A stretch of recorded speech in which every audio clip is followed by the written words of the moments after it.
নমস্কার বন্ধুরা, আমি আবারও চলে এসেছি নতুন আরেকটি রেসিপি নিয়ে। আজ আমি আপনাদের সাথে সুজি দিয়ে তৈরি একটা ঝটপট টিফিন রেসিপি শেয়ার করব। সকালবেলার জলখাবারে বা বিকেলে স্ন্যাক্স হিসেবে বা টিফিন হিসেবে এটা করতে পারেন। ঘরে থাকা মাত্র কয়েকটা উপকরণ দিয়ে এটা আপনারা বানিয়ে ফেলতে পারেন। তৈরি করা খুবই সহজ। এটা দেখতে যতটা সুন্দর, খেতেও হয় ততটাই মুচমুচে সুস্বাদু। আর এটা আপনারা বাচ্চাদের স্কুল টিফিনেও বানিয়ে দিতে পারেন। তাহলে ভিডিওটা পুরোটা দেখতে থাকুন। আশা করছি এই রেসিপিটি আপনাদের খুব ভালো লাগবে।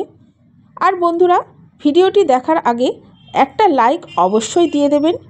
তাহলে চলুন আর দেরি না করে ঝটপট শুরু করি আজকের রেসিপিটি। এই নাস্তাটা করার জন্য একটা ফ্রাই প্যানের মধ্যে আমি 2 চামচ সাদা তেল নিয়ে নিলাম। তেলটাকে একটু গরম করে নেব। তারপরে দিয়ে দিচ্ছি হাফ চামচ গোটা জিরে আর কুচি করে রাখা কাঁচা লঙ্কা। এবার এটাকে একটু নাড়াচাড়া করে নেব। তারপরে আমি এখানে দিয়ে দিচ্ছি কুচি করে রাখা পেঁয়াজ। এখানে আমি হাফ কাপ পেঁয়াজ ব্যবহার করেছি। পেঁয়াজটাকে খুব বেশি লাল করে ভাজার দরকার হবে না, একটু নরম হলেই হবে। পেঁয়াজটা যখন অল্প নরম হয়ে গেছে তখন আমি এর মধ্যে দিয়ে দিচ্ছি কুচি করে কেটে রাখা ক্যাপসিকাম দিয়েও একটু নাড়াচাড়া করে নিচ্ছি।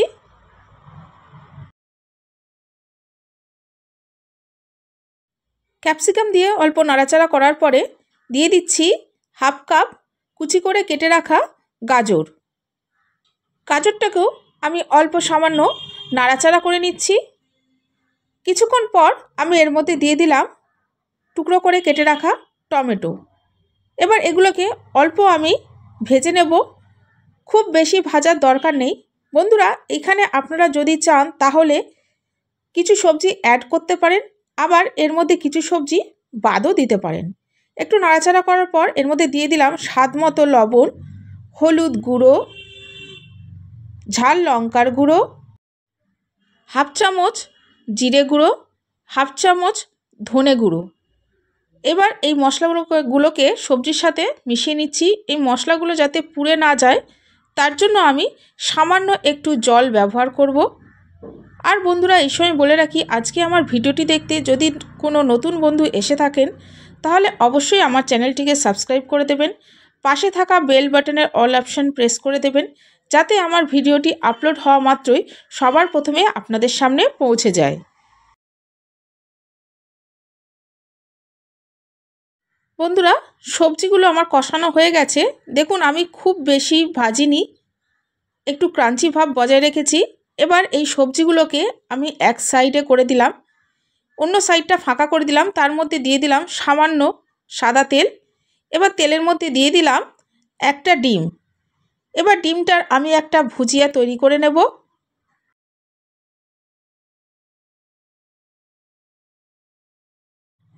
এবার বন্ধুরা, এই ডিমটা সবজিগুলোর সাথে খুব ভালোভাবে মিশিয়ে নেব।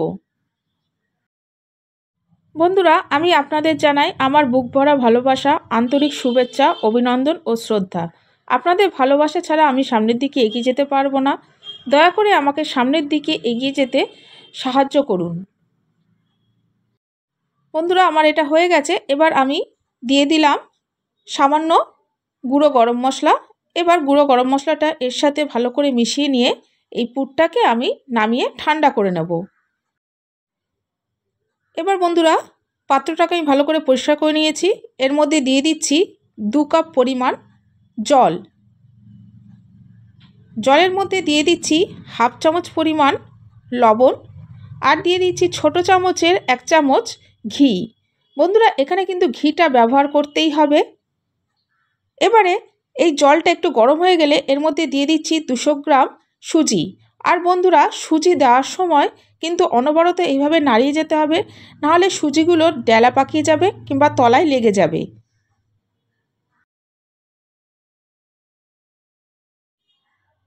সুজিটা এইভাবে নাড়াতে নাড়াতে দেখবেন একসময় সুজির মণ্ড তৈরি হয়ে গেছে, তখন জানবেন এই সুজির এটা তৈরি হয়ে গেছে। এবার এটাকে আমি নামিয়ে ফ্লেমটাকে বন্ধ করে নেব, সামান্য একটু ঠান্ডা করে নেব। সুজির ডোটা আমার সামান্য ঠান্ডা হয়ে গেছে। এবার এটাকে খুব ভালো করে মোলায়েম করে মেখে নেব।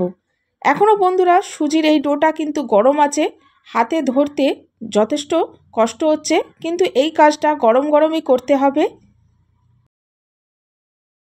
আর এটাকে কিন্তু খুব ভালো করে মেখে মেখে মোলায়েম করে নিতে হবে। এবার বন্ধুরা আমি সুজির ডোটা থেকে ছোট ছোট লেচি কেটে নেব।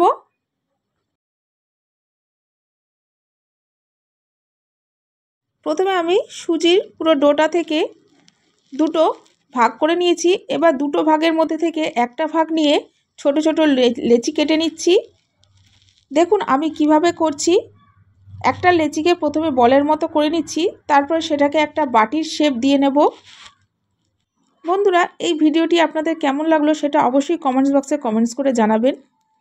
দেখুন আমি পুরো বাটির শেপ দিয়ে নিয়েছি। এবারে আমি আগে থাকতে যে পুরটা করে রেখেছিলাম সেটা ঠান্ডা হয়ে যাওয়ার পরে আমি এই বাটির মধ্যে ঢুকিয়ে দিচ্ছি। তারপরে আমি আস্তে আস্তে বাটির মুখটা বন্ধ করে দিচ্ছি। বন্ধুরা এই নাস্তাটাকে দেখতে সুন্দর লাগার জন্য আমি একটা ডিজাইন ক্রিয়েট করছি। আপনারা দেখতে থাকুন, তাহলেই বুঝতে পারবেন। তবে অবশ্য আপনারা নিজেদের পছন্দ মতো ডিজাইনও করতে পারেন, আবার ডিজাইন না করে এইভাবেও এটাকে ভেজে নিতে পারেন। দেখুন আমি শোন দিয়ে কীভাবে ডিজাইন করছি। সকালবেলার জলখাবারে বা বিকেলে স্ন্যাক্স হিসেবে বা টিফিন হিসেবে এটা করতে পারেন। ঘরে থাকা মাত্র কয়েকটা উপকরণ দিয়ে এটা আপনারা বানিয়ে ফেলতে পারেন। তৈরি করা খুবই সহজ। এটা দেখতে যতটা সুন্দর, খেতেও হয় ততটাই মুচমুচে সুস্বাদু। আর এটা আপনারা বাচ্চাদের স্কুল টিফিনেও বানিয়ে দিতে পারেন। যারা আলু খেতে পছন্দ করেন না বা যারা ডায়াবেটিস রোগী, তারা এইভাবে সবজি দিয়ে এই নাস্তাটি বানিয়ে নিতে পারেন।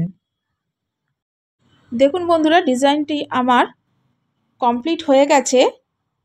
দেখতে কি সুন্দর লাগছে। এবার এটাকে ভেজে নেব। তার জন্য আমি আগে থাকতে তেল গরম করে নিয়েছিলাম। তেলটাকে আমি হাই ফ্লেমে গরম করে রেখেছিলাম। এবার একটা একটা করে সুজির নাস্তাগুলো আমি তেলের মধ্যে দিয়ে দিচ্ছি। বন্ধুরা যখন এই নাস্তাগুলো তেলে দেবেন তখন তেলের ফ্লেমটা মিডিয়ামে রাখবেন, আর দেওয়ার সাথে সাথে উল্টাতে যাবেন না, তাহলে কিন্তু ভেঙে যাবে। যখন দেখবেন তলার থেকে লাল হয়ে এসেছে তখন একটা একটা করে উল্টে দেবেন। আর বন্ধুরা একসাথে বেশি নাস্তা এই কড়াইয়ে দিতে যাবেন না। আপনার ঠিক যতটা ধরবে ততটাই দেবেন। বেশি দিলেই কিন্তু একটার সাথে একটা আটকে যাবে, যার ফলে এটা ভেঙে যাবে। দেখুন আমি কিভাবে উল্টে দিচ্ছি আস্তে আস্তে। বন্ধুরা এই নাস্তাটি আপনারা গরম গরম চাটনির সাথে পরিবেশন করতে পারেন, খুব ভালো লাগবে। অথবা বাচ্চাদের টিফিনেও দিতে পারেন। নাস্তাগুলো আমার ভাজা হয়ে গেছে, আমি এবার তেল থেকে তুলে নিচ্ছি। তাহলে বন্ধুরা আজকে আসি, আবার দেখা হবে নেক্সট এপিসোডে নতুন কোনো রেসিপির সাথে। ততক্ষণ ভালো থাকবেন, সুস্থ থাকবেন।